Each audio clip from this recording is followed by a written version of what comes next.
Yung district na bigay daga extend sa among simpatiya sa Mosqueda family sa sini masubok na kahimtangan. Mga utol, mga abyan, damo ang mga nagailinaway sa hangin, sa dagat, kag sa lupa, apang wala sa mag-inaway sa sulod sa lulugan.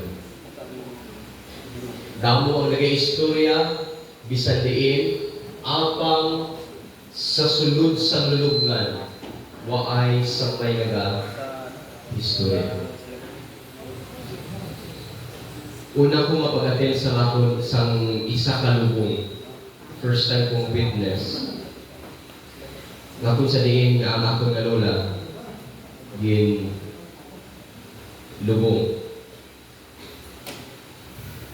Sunod naman ang mga katiyuan. And then one time nakarealize kong utod sa ang ako nga antigin lubong.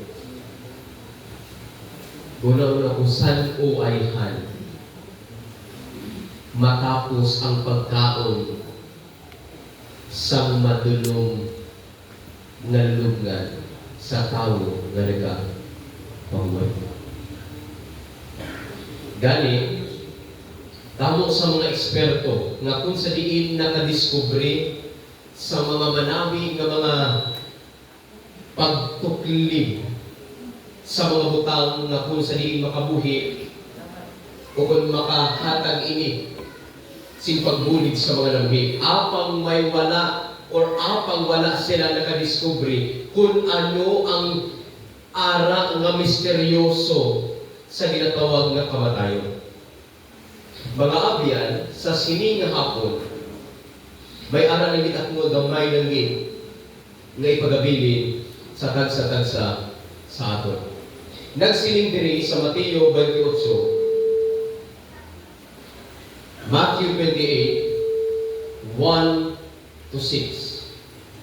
Nga kung sa diin ang iningi istorya, pagkatapos ng Sabado, nagsunod ang adlaw nga Domingo. Apang sa sina nga Domingo, duha ka adlaw pagkatapos nga kung sa diin si Ginoong Hesus napatay.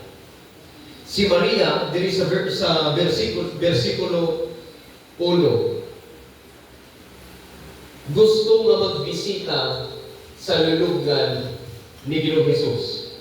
Apang sa pagbisita niya, may ana na mamaskog na linog na nahitabo.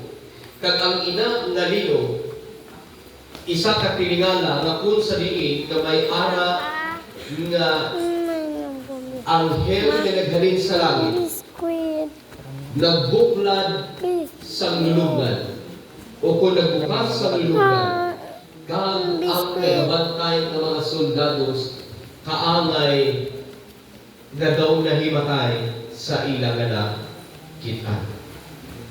Now, mga abyan, diri natin makitaan sa versikulo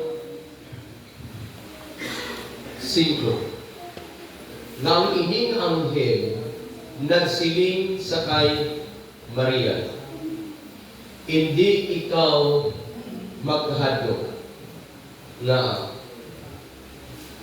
kay kabalo ko nga ang inyong ginpangita o kung ang inyong ginapangita na si Ginoong Hesus na kung sa diin gin cross diri sa verse 6